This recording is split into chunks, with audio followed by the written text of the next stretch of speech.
Welcome to How to Become a Production SQL Database Administrator. My name is Raphael.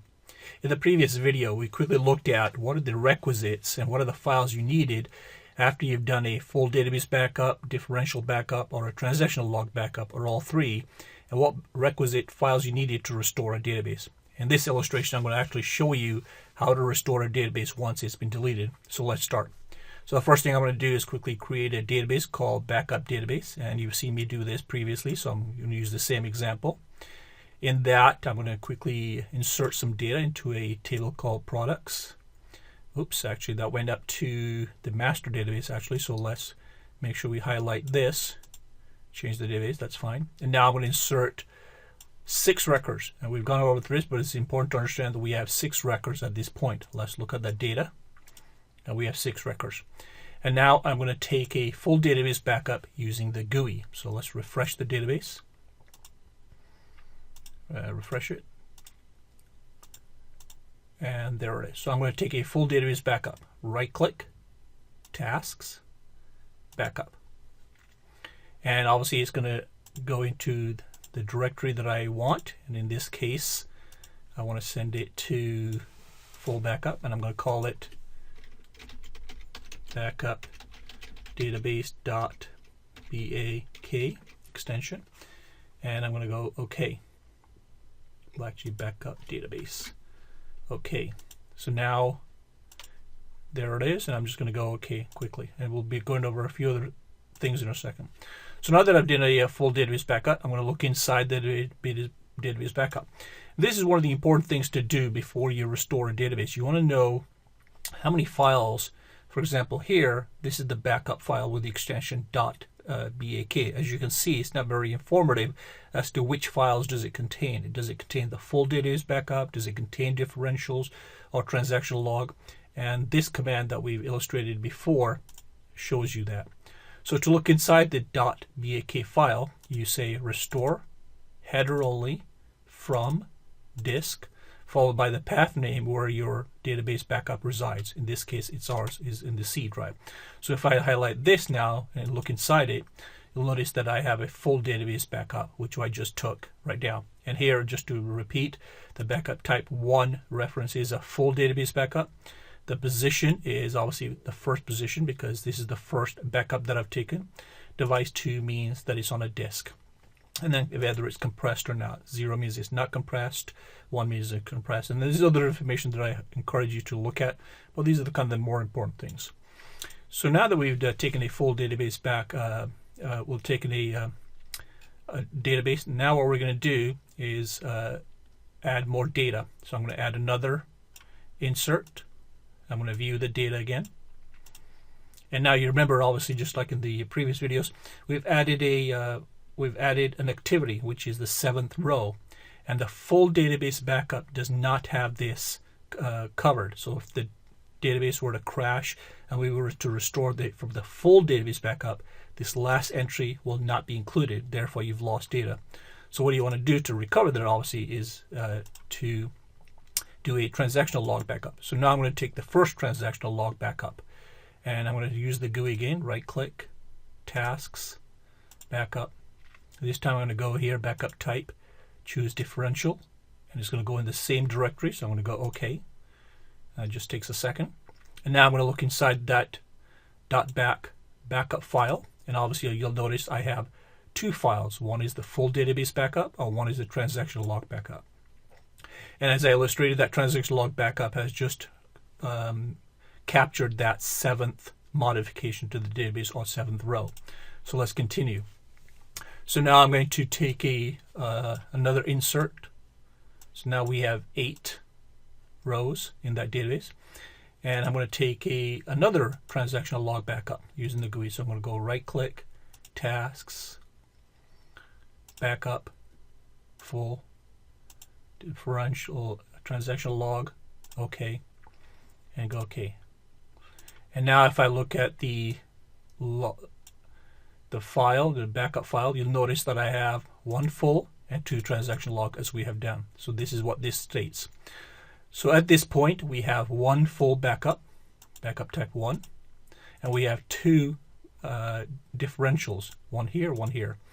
This one captured the row 7, and this one row captured also 8, all the transaction activity against the database. Now, the question becomes, and this is the whole idea, is to restore the database if a disaster occurs. We need all these files. We need the full database backup followed by any transactional log we took after the full backup to restore the database to the state before it crashed. So this is the importance of what I'm saying that. So in order to get from 1 through 8, we're going to need three files. So now let's delete the database and restore using a GUI. So I'm going to right click here. I'm going to delete the database,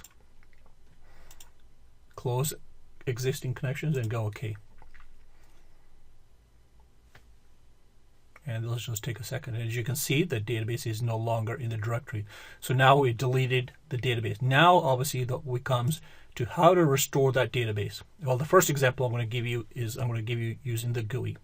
So in order to restore the database, we must have all 3 files, and we know that they exist in this backup. So I'm going to go right-click database, restore database. I'm going to go device, which is going to point to the path where I have my database. I'm going to go add, and again I'm going to go to my full database folder, and in that obviously I have that full database backup with those 3 files. I'm going to click this, OK, OK. Now you'll notice I have all 3 files in that backup, and you can visually see that. As soon as I go OK, it'll just take a second to restore, and you have restored the database. And if we do a select statement against that, we should now have data 1 through 8. So let's look at the products table, and we have restored the database. So that's how easy it is to restore the database, providing we have a full database backup and all the consecutive transactional log backups that we took. We must have them in order. If we omit one of them, then we will only have the data restorable to that point. So let me illustrate that and what I mean by that. So for example, let's delete that database again. I'm going to delete this database and close the connections. And it'll take a few seconds again. So now I'm going to restore the database again. So remember, we have these 3 files. So I'm going to go right click, restore database, device, point to the directory where the database resides. Now this may be a little redundant, but you can understand the importance of a database administrator, how you'll need to understand this extremely well. So now you'll see, as I mentioned, we have the full database backup. We can take the full database backup, and if I were to click OK and restore it, I would have only data 1 through 6. So what if I wanted to restore only through 1 through 7? Then I would select this. Now if I go OK, and I've omitted the last transactional log, which is fine, I can do that. I can go OK, and it's restored. And now if I do a refresh, and now if I look at that table, and if I go right click, you'll see that I have only data for the first full backup, which was the first 6 rows, plus the 7th row, which was the last transactional log, or the first transactional log, which contains the 7th row. Can I omit this? Can I go from here to here? Because what we did in the previously we just restored the full database backup, followed by the next transactional log. Can I restore this and this only and get all my data? Well, let's see if that's possible. So again, I'm going to delete this, close all connections,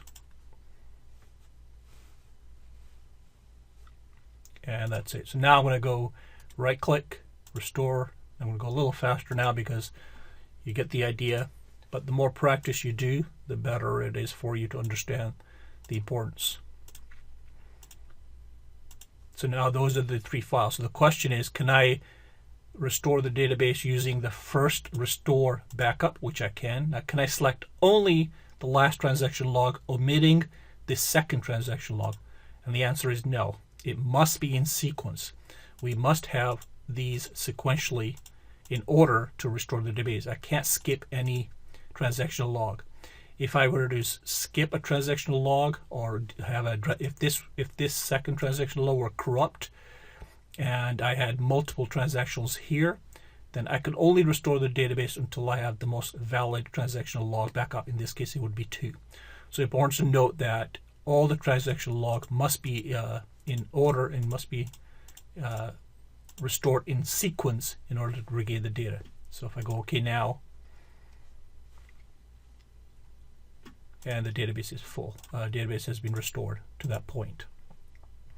And now obviously if I look at the data, we've got 1 through 8. Well, let's choose the right database. That's always important. And there we go. So now you've seen the importance of how to restore a database using the full database backup and all the consecutive transactional log backups that you must have. Those consecutive, one after the other transactional log is a chain, and that chain must be solid and valid. You cannot have gaps between the transactional logs for the database to be restored. If you do have a gap in this transactional log, then obviously you can only recover to that point and not beyond. So that's why it's important to have a transactional log, a chain, and a valid chain. And I think I'll leave it here, and then in the next one I'll be illustrating how to restore a database having differential backups, because that's an important concept to understand. So I'll leave it here, and my name is Rafael, and this is how to become a production SQL database administrator. See you in the next video.